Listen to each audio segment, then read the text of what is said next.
Good evening, Kaligid Tabricans. Welcome back po dito sa ating YouTube channel. Ayan, hapon na naman, Kaligid Tabricans. Tapos na naman po ang ating araw. Kayo po ba, kamusta po ang inyong buong maghapon, ang inyong araw po ng linggo? Sana naman ay napuno ng good vibes ang inyong buong maghapon ngayon. Anyway, nandito na naman nga po pala ako, si Gandara, ang inyong Kaligid Tabricans na maghahatid sa inyo ng mga latest na balita and fresh na update po dito sa TVJ and Legit Tabricans. Kaya naman, kung isa ka sa hindi pa nakaka-subscribe dito sa ating channel, maaari mong pindutin ang subscribe button dyan sa baba po sa may bandang kanan at pakidami na rin ang notification bell para maging updated at una ka sa mga inilalabas nating balita. And para naman sa mga masusugid po natin taga-subaybay, ay narito nga po ang ilan sa mga masuswerte po nating napili na i-shout out for today's video. So, shoutout nga po Kaligid Tabricans dito kay Miss Mel Barogo. Ayan, magandarang hapon sa inyo. Pa-shoutout po, watching from Singapore. And ganun din po kay Sir Jomar Mateo. Shoutout, sabi niya, "Hi Miss Gandara, pa-shoutout from..." Saan po ito? Pililya, Rizal. Anyway, shoutout po sa inyo Sir Jomar Mateo. Shoutout and magandarang hapon din po dito kay Ginang Rosa Pagola. Sabi niya, shoutout po Gandara from Pasay City. Shoutout and magandarang hapon din po dito kina Sir Diosdado Ladroma. Shoutout and magandarang hapon na Miss Fallen Angel. Shoutout kay Sir Nathan Wayne De Vera. Ayan, kamusta po kayo? Ganun din po dito kay Miss Rosario Menensala. Magandarang hapon. And Miss Josie Rosario. Magandarang hapon. Miss Eulalia Gomez. Shoutout. Miss Malaya Freedom. Shoutout. Ferdinand De La Cruz, shout out. Miss Myrna Pendon, shout out. Sir Mel Gibbs Vergara, magandarang hapon. Sabi niya, no, shout out from Laguna. And Ferdinand Marcos tuloy. Ferdinand De La Cruz po ulit. Ayan, ang dami kasing komento, so namamali po tuloy tayo. Anyway, shoutout po and maraming salamat po sa inyo pong pagkomento and sa inyo pong pag-suporta parati po sa ating mga daily updates. Basta may kinalaman po sa TVJ and Legit Tabricans, sagot na po natin yan. Samantala, narito at pag-usapan naman po natin ang muling pagbabalik po ni Aling Puring sa barangay. So, sino-sino po sa inyo ang nakamiss kay Aling Puring sa barangay? Ayan, muli pong namigay ng grocery itong si Aling Puring sa barangay. Kaya naman sana po magtuloy-tuloy po ito. Yan po ang dalangin natin na parati po may pure gold na ulit sa sugod barangay.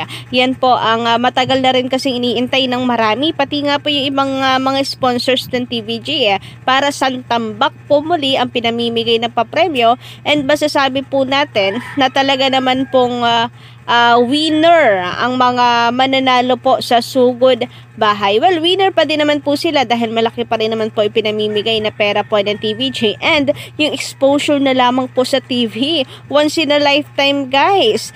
Winner na po tayo dyan. Malaking blessings po para po sa ating lahat. Lalo na kung kayo po ang makikita, di ba? Anyway, sa sugod barangay nga po, Kaligid Tabricans, sa mga nagdaang araw, eto makikita po natin na kung saan ay ang dami po, no, nang sumasali po talaga. And talagang tambak po ang mga tao. And kudos sa buong team po ng EAT na nasa barangay para magpatupad doon ng kaayusan dahil syempre sa sobrang dami pong tao niyan, ang hirap po kapag nagkagulo talaga.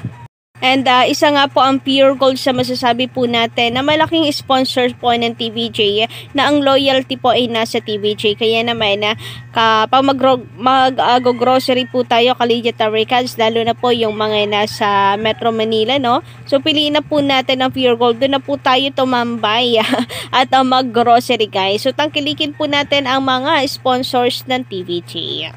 And marami nga po ay nagsasabi no, na netizens, hindi lamang po mga ka-legit Tabricans natin, mga casual netizens, na malaking sampal po talaga sa Tape Bulaga or sa Tape Inc. ang loyalty po ng Pure Gold. Kasi balik-balik na rin man nga po natin ang katotohanan ay ang katotohanan po dyan.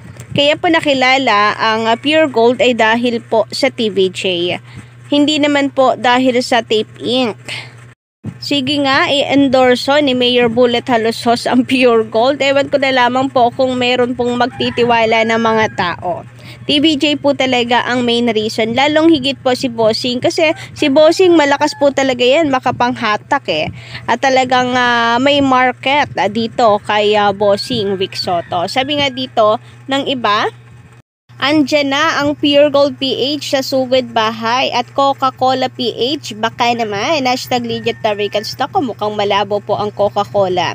Ganon din ang sabi dito, no, ang tugon ng isa pa, wag na umasa doon sa Coca-Cola kasi may share ang Halusos sa company niyan. So, #legit Tabricans. Ayan, yun lang po ang malungkot doon, kaya wag po tayong umasa. Sabi pa dito, Coca-Cola na lang, kulang sa sugod bahay mga kapatid.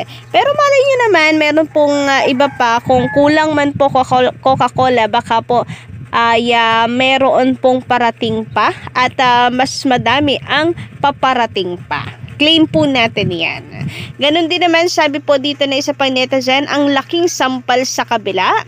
Sa TVJ talaga ang loyalty ni Aling Puring. #legit Tabricans. And yan nga po yung sinasabi po natin na talagang malaking sampal po para po sa Tape Inc. Biruin nyo po, nakapag-advance na ng 3 taon ang Pure Gold, pero baliwala po sa kanila ang perang ininvest or tawag dito, kanila pong in advance. Malaking halagang pera din po yun, milyon, pero pinabayaan na lamang po nila at sumama po sila sa TVJ. And bagay na bagay po talaga nakapartner ni Mayor Jose ang Pure Gold dahil parehas po silang always panalo. Samantala, ayon dito kay Demer Benitez, shout out, sino ba naman ang gaganahan na manood sa isang show na peke? Kahit na anong gawin, di ka naman gaganahan na panoorin ang ganitong klaseng show. Peking-peke talaga. Lahat na lang ginagaya sa branded na Itbulaga, EAT or TVJ. Hay, nako. So, nakakaano nga po, no? Nakaka-stress, nakaka-banas yung ginagawa po nilang okay lang sana kung tinatapatan nila ang show ng TVJ. At the end of the day, rival show po silang dalawa, rival noon time show. Pero yung tatapatan mo dahil sa ginagaya mo ang segment nila ay parang nakakaloko naman, ka-legit Tabricans, 'di ba? Biruin po ninyo, meron pa silang pa vice mayor na nalalaman. Vice Yorme, dahil si Yorme daw mayor. Ewan ko na lang po talaga, ayaw ko na lang po mag-talk. Sabi naman dito ni Miss Bel Cruz, shout out po sa inyo at maganda rin nga po. Kung dati inis na inis ako sa dami ng commercial nila noon, ngayon hindi na. Kasi malaking blessings yan sa kanila para mas marami pa ang matulungan. Kaya more commercials and big sponsors to come. Totoo po yan, maging ako din. Yun po yung na-realize ko na importante na marami pong commercials. And hindi po nakakainip kapag yun po yung iisipin po ninyo. Isang patunay na maraming commercials, winner ang TVJ. Maraming commercial, maraming kita, marami pong matutulungan. Biruin nyo nga, ka-legit Tabricans, tayo tuwang-tuwa't nag-aabang din. Ilan kaya ang naging TV commercials ng TVJ ngayong araw, diba? Ganun po, sobrang nakakatawa mabalitaan, mapanood, makita, masaksihan na marami pong mga companies na nagtitiwala po sa TVJ.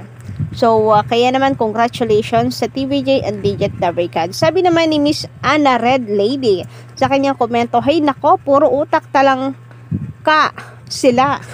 Wala naman bago doon, puro gaya lang. Legit Lubricants, TVJ, more blessings to come. And ilan nga po yon? Ilan nga po segments yon na binago lang po nila yung title? Parang nasa 5. Ganon, karami po ang mga segments na nagmula po sa original na Itbulaga. New EB pa talaga. Revamp daw. Gusto nilang mag-reformat. Pero ngayong nasa kanila na pinagbigyan na sila ng TVJ, umalis na nga sila mukhang wala naman pala silang may papalit na magandang segment. Gusto lang po talaga sila sa utos.